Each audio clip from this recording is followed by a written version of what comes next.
Oi, galera! Na aula passada a gente fez atividades sobre frase e que a frase ela poderia ser classificada em oração e frase nominal.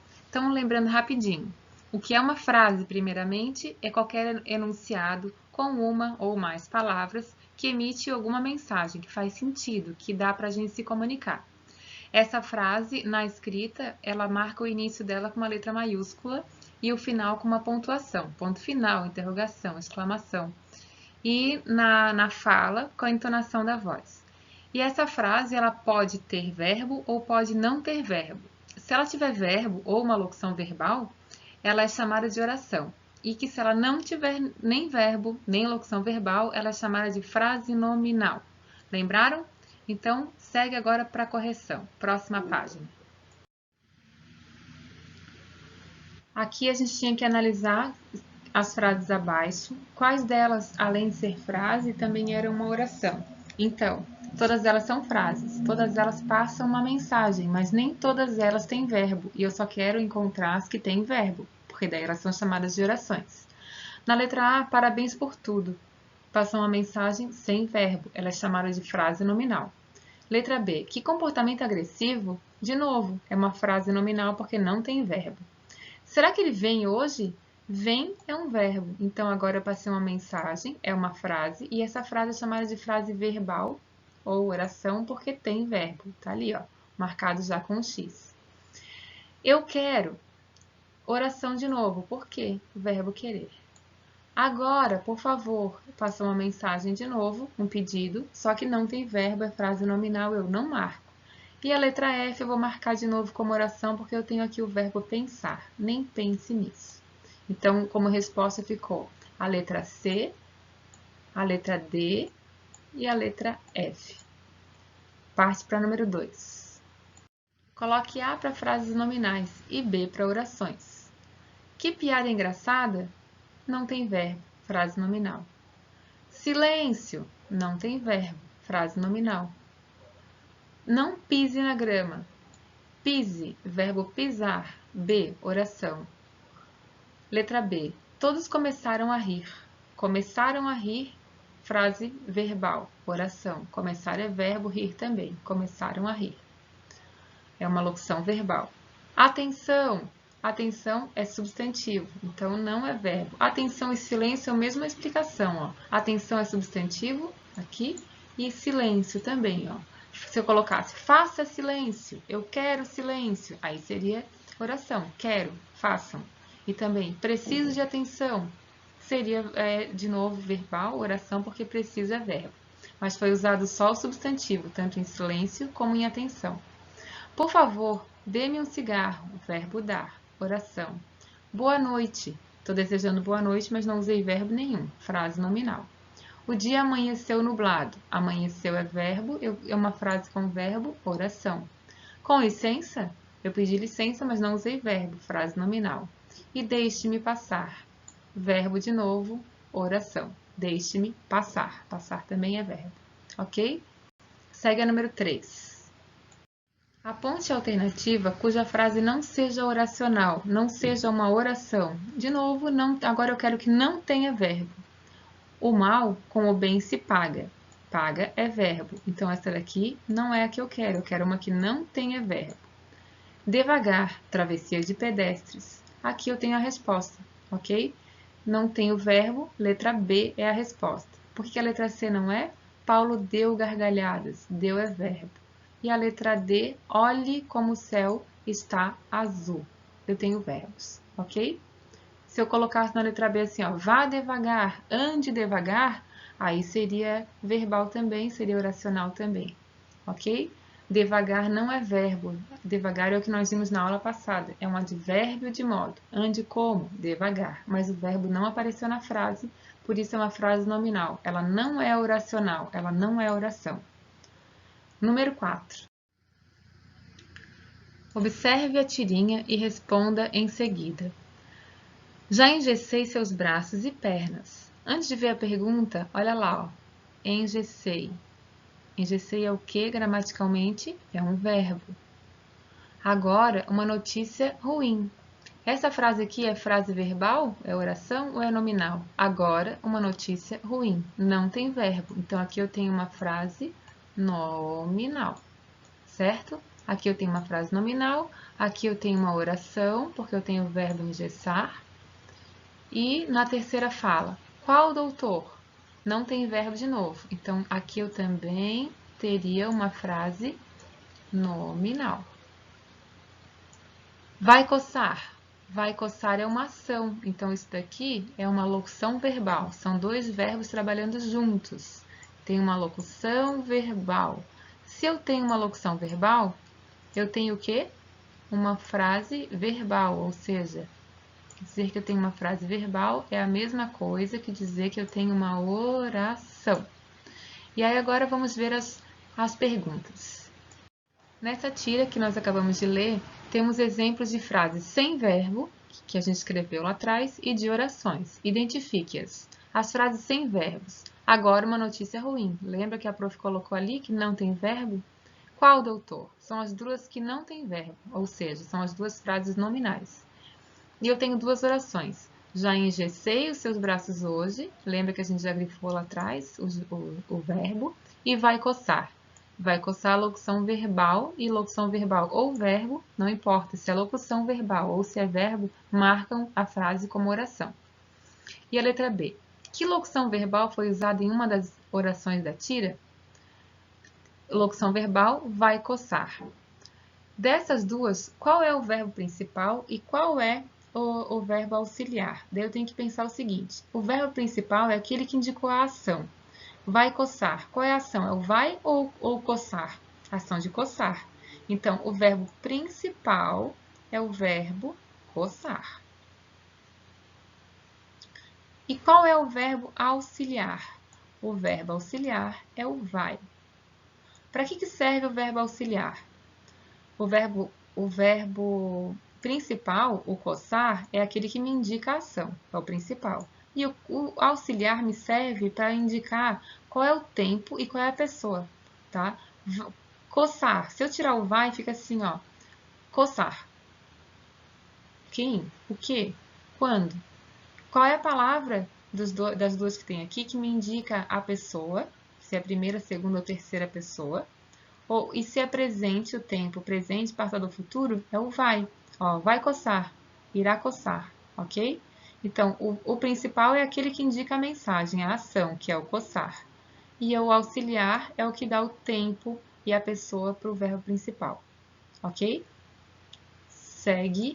Informe se as frases abaixo são nominais, não tem verbo, ou se são verbais, que tem verbo. Lembra, não confunde, não são três coisas que a prof está falando. A frase é nominal, não tem verbo. E depois tem a oração, mas oração pode ser dita oração ou frase verbal. A nominal não tem verbo. A oração, também chamada de frase verbal, é a que tem verbo. Então, o menino e o lobo não tem verbo, eu chamo de oração. Ele é um menino levado. Olha lá, ó. É um verbo, por isso é chamado de verbal. Consertei o seu brinquedo. Consertei é um verbo, verbal. Coitada daquela garota, não tem verbo, nominal. A menina arrancou a cabeça da boneca. Arrancou é verbo, por isso verbal. O velho e o mar é só um título, não tem verbo, nominal. Não fomos ao parque. Fomos é verbo, por isso verbal. Por favor, empreste-me seu livro. Emprestar é verbo, por isso eu classifico a frase como verbal. Assinale as alternativas que não apresentam uma frase. Aí eu tenho que lembrar, antes de ver as alternativas, o que é uma frase. A prof não está falando agora se ela é verbal ou se ela é nominal. Estou falando do princípio, da origem. Qual delas é uma frase? O que é ser frase mesmo? É quando eu tenho uma ou um conjunto de palavras que eu consigo passar uma mensagem. Então, elas têm que fazer sentido. Letra A, que golaço! Fechou. É uma frase, faz sentido. Começou com letra maiúscula, terminou com pontuação final e passou uma mensagem. B, vocês assistiram a transmissão do jogo pela TV? Fechou. Mensagem entendida. Em vez de nadar, preferiram jogar bola. De novo, frase comum. Fez sentido. O futebol, povo, paixão pelo tem brasileiro. Nem consegui ler. Passou alguma mensagem? Não. Todas as palavras estão corretas, são da língua portuguesa, mas a maneira que elas estão organizadas não formou uma frase, porque não passou a mensagem, não fez sentido. Então, eu marco o primeiro X aqui, ó. A letra D não é uma frase, porque não tem sentido. Correram para a garagem e entraram no carro. Ok, frase. O sobre verde era gramado céu. O é artigo, tudo certinho, ó. Todas as palavras estão corretas, mas a ordem delas não faz sentido algum. Então, a letra F eu marco como não sendo uma frase. Clara passeava com as crianças no jardim. Ok. Mão Luizinho trêmula. Também não faz sentido, ficou faltando conectivo, se aqui a gente consegue imaginar qual era a mensagem a ser passada.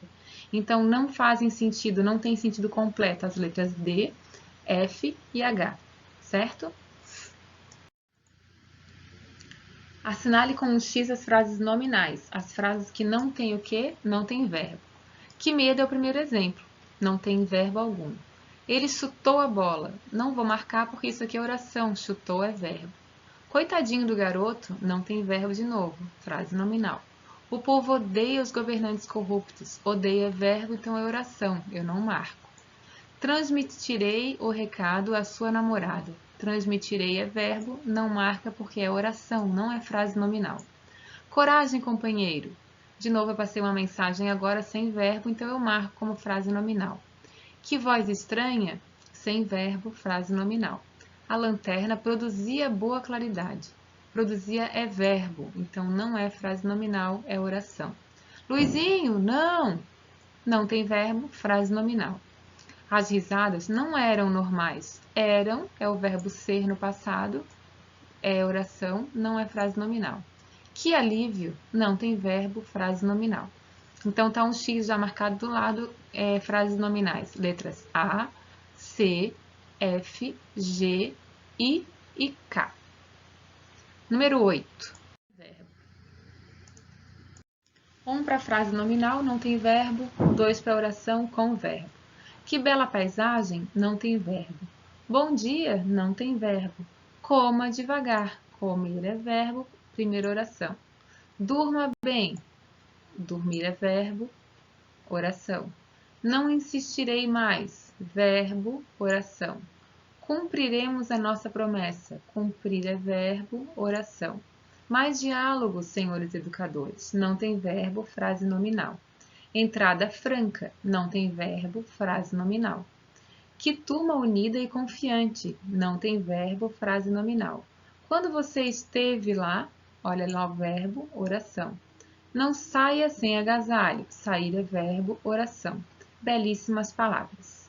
Não tem verbo, frase nominal. Mas que comportamento estranho para dizer se é frase nominal ou frase verbal. Como não tem verbo, nominal. Nós gostamos muito das brincadeiras de São João. Olha o que eu tenho aqui. Gostamos. Gostamos é verbo, então a oração é oração, ou seja, a frase é verbal. Fernando trabalha como assessor do diretor da empresa. Trabalhar é verbo e por isso eu tenho uma frase verbal, ou seja, uma oração. Puxa, que chuva! Não tem verbo, frase nominal. Thaís ganhou um cachorrinho de presente. Ganhou é verbo, é uma oração, também chamada de frase verbal. Agora eu queria falar um pouquinho sobre linguagem poética. A linguagem poética é uma linguagem muito mais próxima ao coração, à sensação, à emoção, do que a razão. Existe a linguagem conotativa e a linguagem denotativa. O que é a linguagem denotativa? A denotativa é a linguagem do dicionário, a linguagem real. E a conotativa é a linguagem figurada. Por exemplo, eu comprei uma flor para colocar no vaso que fica na minha sala. Eu usei a palavra flor. E flor mesmo, no sentido real, no sentido denotativo. Agora eu vou pegar a mesma palavra flor e vou atribuir a ela o sentido figurado, o sentido conotativo. Aquela menina, ai, adoro, ela é mesmo uma flor, ela é um encanto, ok? Então, o que é a linguagem figurada? É quando nós pegamos uma palavra, uma expressão e damos um novo sentido para ela, ok? E o texto que nós vamos ler, ele fala sobre um menino que ele adora escrever poesia, só que ele não é muito compreendido pelas pessoas que vivem ao redor dele. Então, vamos ver o texto. Esse texto foi tirado do livro de vocês. Então, como eu já tinha dito, esse texto foi tirado do livro de vocês, das páginas 110, 111 e 112. Ele está escrito aqui na videoaula, para a gente acompanhar, ler junto, como a gente faz em sala, mas depois, para responder a atividade, se vocês preferirem ter o livro em mãos para procurar a resposta, eu estou informando a página então aí em cima. O menino que escrevia verso, Mia Couto. De que vale ter voz, se só quando não falo é que me entendem? De que vale acordar, se o que eu vivo é menos do que eu sonhei? Esses são versos do menino que fazia versos, que é essa personagem que eu comentei dessa história. E a história começa assim. Imagina que nós estamos na sala de aula, tá? Concentra aí, todo mundo em sala, cada um na sua carteira de costume, e começa a professora lendo e vocês escutando. Gostaria muito de poder passar a voz e como a gente faz em sala, né? Cada um lê um pontinho, é bem legal. Mas, por enquanto, vocês vão escutar a minha leitura e imaginar que estamos todos juntos. Ele escreve versos, apontou o filho como se entregasse um criminoso na esquadra. O médico levantou os olhos por cima das lentes com o esforço de alpinista em topo de montanha.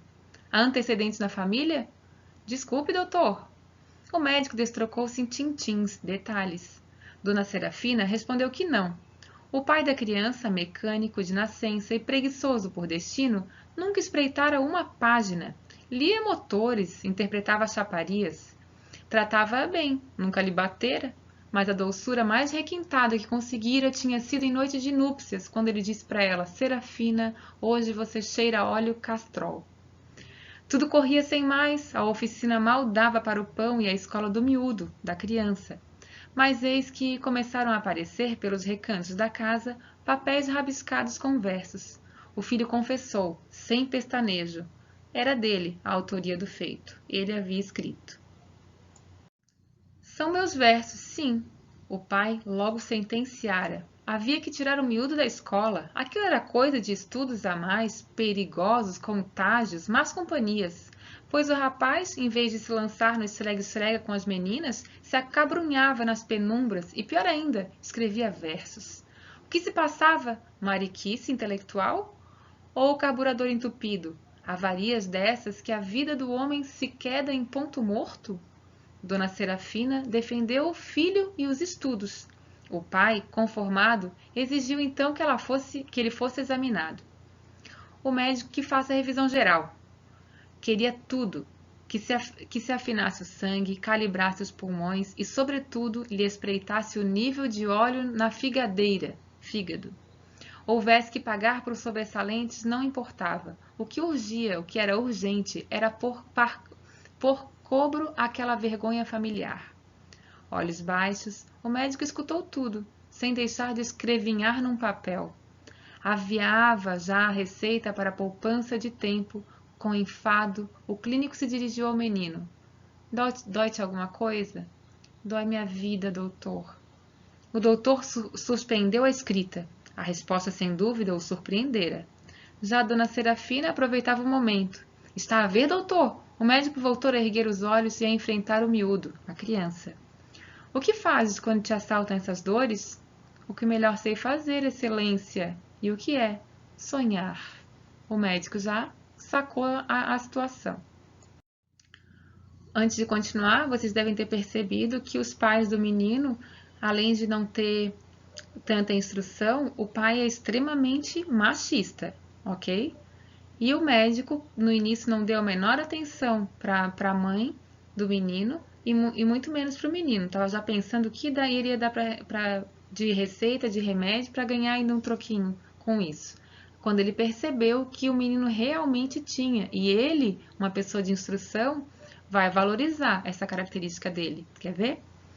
O médico estranhou o miúdo. Custava a crer, visto a idade, mas o moço, voz tímida, foi se anunciando que ele, modéstia apartada, inventara sonhos desde que já nem há. Só no antigamente exemplificaria para melhor crença, mas nem chegou a começar, e o doutor interrompeu. Não tenho tempo, moço. Isso aqui não é nenhuma clínica psiquiátrica. A mãe, em desespero, pediu clemência. O doutor que desse ao menos uma vista de olhos pelo caderninho dos versos. A ver se ali catava o motivo de tão grave distúrbio. Contrafeito, o médico aceitou e guardou o manuscrito na gaveta. A mãe que viesse na próxima semana e trouxesse o paciente. Olha lá, ele não devolveu o caderninho de versos do menino. Na semana seguinte, foram os últimos a ser atendidos. O médico, sisudo, taciturneou. O miúdo não teria, por acaso, mais versos? O menino não entendeu. Não continuas a escrever? Isso que faço não é escrever, doutor. Estou sim a viver. Eu tenho este pedaço de vida, disse, apontando um novo caderninho, quase a meio. Ou seja, só escrevendo ele inventa um mundo onde lá ele consegue ser quem ele é. Ele consegue sentir e ser feliz. O médico chamou a mãe à parte, que aquilo era mais grave do que se poderia pensar. O menino carecia. Precisava de internamento urgente. Não temos dinheiro, fungou a mãe entre soluços. Não importa, respondeu o doutor, que ele mesmo assumiria as despesas. E que seria ali mesmo a sua clínica e que o menino teria o devido tratamento. E assim se procedeu. Hoje, quem visita o consultório raramente encontra o médico. Manhãs e tardes, ele se senta no quarto onde está internado o menino. Quem passa pode escutar a voz pausada do filho do mecânico lendo, verso a verso, o seu próprio coração, e o médico abreviando silêncios. Não pare, meu filho, continue lendo. Ok? Perceberam a história? Por que ele prendeu o menino? Porque ele internou o menino. Ele quis, ao contrário do pai e da mãe que não souberam valorizar o artista que tinham em casa, ele teve a capacidade de perceber e ele quis perto dele alguém que conseguisse escrever tão lindos versos. Certo? Então, seguimos lá. Tá, agora as questões de interpretação você vai copiar e responder no caderno, ok? Existe um fato que deveria ser considerado normal, corriqueiro, simples, comum, mas que não foi. E ele acabou gerando toda a história. Que fato é esse que deveria ser comum, mas que para a família não era? Letra B. Tal fato incomoda uma personagem. E essa personagem ela reage a isso. Quem é ela na história? E qual é a reação dessa personagem da história? Ou seja, o que acontece com o menino? O que essa personagem que se incomoda, o que ela faz? 2. Recorde as 4 personagens dessa história. Letra A. Quais são as 4 personagens? B. Uma dessas personagens está ausente nos momentos das consultas médicas. Qual? Qual que não vai às consultas? Letra C. Em sua opinião, o que explica essa ausência? Por que essa personagem não vai à consulta médica? Tá? 3. O fato de o garoto escrever versos preocupa o pai dele? Sim e não? E por quê? E a número 4. Após a visita do médico, foi sugerido para o menino um tratamento. Letra A. Que tratamento era esse? Foi dado remédio para o menino? Não. Então, o que foi sugerido pelo médico para poder tratar o problema do menino? Letra B. Explique de que forma esse tratamento que foi sugerido pelo médico ajudava a solucionar o problema do menino. Então, qual era o problema dele? Ele queria fazer o quê e ele era proibido. Havia um preconceito com que ele fizesse isso. Ele não podia e agora ele vai poder fazer e até ser valorizado por isso. Tá? Então, de que forma havia essa solução para o problema dele? E 5. Pode-se afirmar que o final da narrativa com certeza é surpreendente. Por quê? O que tem de surpreendente no final da história em relação à atitude do médico? Certo? Então, você vai pausar o vídeo, vai responder as atividades no caderno, depois volta aqui e dá uma olhadinha nas respostas para conferir com as suas. Tá bom? Por enquanto. Agora que vocês já responderam, só um comentário sobre as respostas, uma conferência rápida. A primeira pergunta, qual é o fato que dá origem à história? O fato do menino escrever versos, gostar de poesia. Depois tem uma personagem que é bastante incomodada com esse fato dele escrever versos. Quem é essa personagem? É o pai. E qual é a reação dele em relação ao menino? Ele é preconceituoso, ele acha que ele não deve estar escrevendo verso, ele deve estar dando em cima das meninas, porque ele é machista, extremamente machista. Imagina um filho menino escrevendo versos. E a primeira ação dele é querer tirar o menino da escola. A mãe não deixa, então ele fala assim, ok, mas então você vai levar esse menino ao médico, porque algum problema ele tem. Então incomoda o pai do menino e a reação dele é obrigar a mãe a levar o menino ao médico. Depois, número 2, quem são as personagens? O médico, o menino que escreve versos, a mãe dele e o pai dele. De todos eles, qual é o único que não aparece no consultório médico? É o pai. O pai não vai, ele faz que a mãe leve o menino. E por que você acha que o pai não comparece ao consultório? Essa é uma resposta pessoal, mas você imagina que o pai não tem muita instrução, ele não sabe lidar bem com as pessoas, ele não é bom com as palavras. Imagina que quando ele quer ser gentil com a esposa, ele diz que ela está cheirando óleo castrol. Então, para ele, óleo castrol seria o melhor do mercado. Então, para ele, era o máximo de elogio que ele poderia dar. Para ele estava arrasando, mas imagina.